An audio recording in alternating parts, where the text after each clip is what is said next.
Okay, escape the city and enjoy a unique dining experience atop Sandia Peak.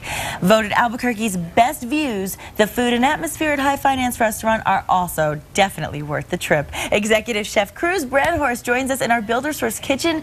Good morning and welcome back. Good morning. Thank you for having me. Oh, it's so good to have you back. It's been a while, and of course now with the weather changing, everyone's going to want to be making their way back up to the top. And at High Finance Restaurant, I mean, really, there's so much that sets you apart from other restaurants. Let's tell some of our viewers some of those unique differences. Well, of course, we have the best views of any restaurant. No doubt. But since we're up there on top of the mountain, we try to hold ourselves to a higher standard.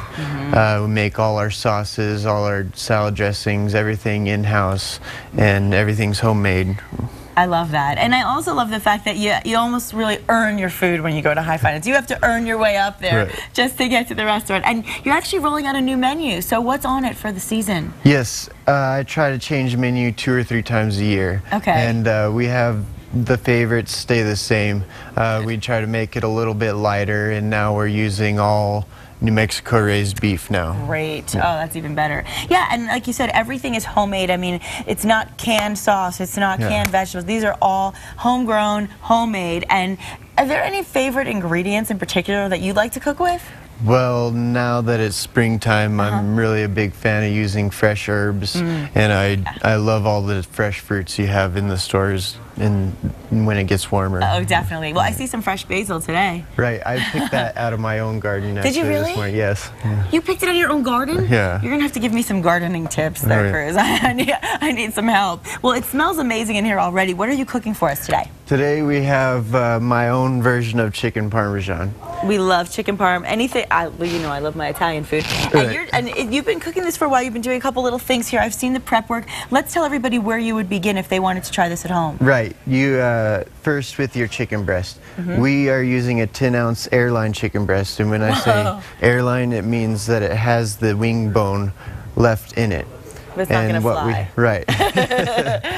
fly. So what we do is we douse our chicken breasts with some buttermilk here to coat them. Okay. And then we take our chicken breasts and we put it in our breading. And our breading is made up of Parmesan, flour, Italian seasoning, and garlic powder. So it's, because you know, I think a lot of times people think just put breadcrumbs in and that's it. But there's you have to add a little something special to make it extra good. And can we get that kind of chicken, the airline chicken breast anywhere? If you can't find an airline chicken breast, any regular chicken breast will work. Okay, because that's a nice looking, that's a nice piece of chicken right there. Okay, so you put that in your breadcrumbs, and I've noticed that you've obviously been getting the pan nice and hot. Do you prefer to use olive oil, extra virgin olive oil, vegetable? What do you like the best? What we use at the restaurant is olive oil, vegetable oil blend. Oh, a blend, okay. Anything, most oils will work. You don't want to use your expensive olive oil on frying chicken. Okay, good to know. Yeah. Good to know. Now, how long do you generally like to cook on each side? Because I like it when the breading's a little crispy. I know most people kind of like that, but they don't want to overcook the chicken. So what's the trick? Well, this is a nice thick breast. You don't have to worry about overcooking it. Okay. Once you get nice and brown on one side, and you can feel it pull away from the pan, what we're going to do is you flip it over. You see it's a nice golden brown there. And then what we're going to do is take some of our sauce here. And we use, we make our own sauce, of course, in the restaurant, but you can use your favorite jar of sauce, whatever you like. Okay. And we're going to sauce the top there and put a little extra cheese on there. So you do that while it's in the pan. See, and I never realized you wanted to keep it while it's still cooking. I always thought that you top it at the end or that you put it in the oven, but what we do is, we're going to put this whole thing in the oven. Oh, and then that cheese will melt over it. Nice. Now, what do you like to put it in the oven at as far as temperature goes? What we do is 375, a pretty hot oven. 375, okay. And how long do you like to keep it in there? And it takes about 15 minutes or so. Oh, that's it? And and if you have a thermometer, you want to check it. Okay. And it'll be about 165. When it's 165, you're good to go. If you don't have a thermometer, then you can cut the thickest part of the breast. Okay. And we'll just leave that in there for now. Yeah, it's really good to get one of those thermometers. It's just smarter. And if you're white all the way through, you're good to go. Now I have to ask you, because obviously, you know, I told you my favorite food is Italian food. I love good sauce. Can you give us any of the ingredients, or is it all a secret?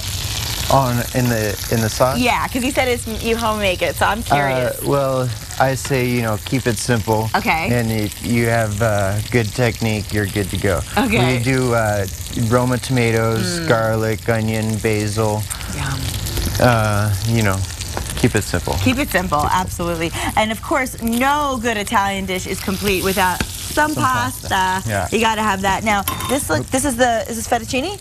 Yes, Thicker? fettuccine. Now, do you recommend that one is better than the other with chicken parm? Because I like actually fettuccine with chicken parm. I think it's probably one of the best choices. Yeah, we use fettuccine because that's what I think is best with chicken parmesan. It smells amazing. Alfredo but any pasta you prefer it all works, it right? all tastes pretty much the same. But you make it al dente. Right. That's the best way, right? Right.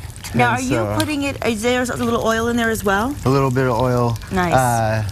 Keeps it from sticking, right? Right. And usually we'll have boiling water, and we can dip the pasta. Oh, I'm all about the dunking. Yeah. That's my favorite part. And in addition, obviously, as we said, to the good food, I just want to remind our viewers, it is so unique to be able to be here in New Mexico, go out for an amazing meal, and to be able to see the view that you see from High Finance. I mean, there's really nothing like it. It was one of the most exciting things I've done since I moved here. When I first went on the tram and I went to the restaurant, I was just so impressed. And whether you're a newcomer or you're visiting or you've lived here all your life, you can't go wrong. So let's remind our viewers where they can go for more information to come on into the restaurant. Go to sandiapeakrestaurants.com. Okay. And you'll get information on High Finance and Santiago's at the bottom of the tram, which also has a great view, just not as good as High Finance. Just not quite as good as yours. Yeah. Now, and I highly recommend those nachos at the bar too, by the way. They're really good. Everybody likes those. Everybody likes those nachos. Now, we can't say goodbye unless I try, of course. Okay. And you know me, I'm not the big Parmesan girl, but I am more than excited about trying this, and I trust you, Cruz. It's been a while since you've been here. I'm really happy you're back. We always get rave reviews when you're here. It's always fun coming here.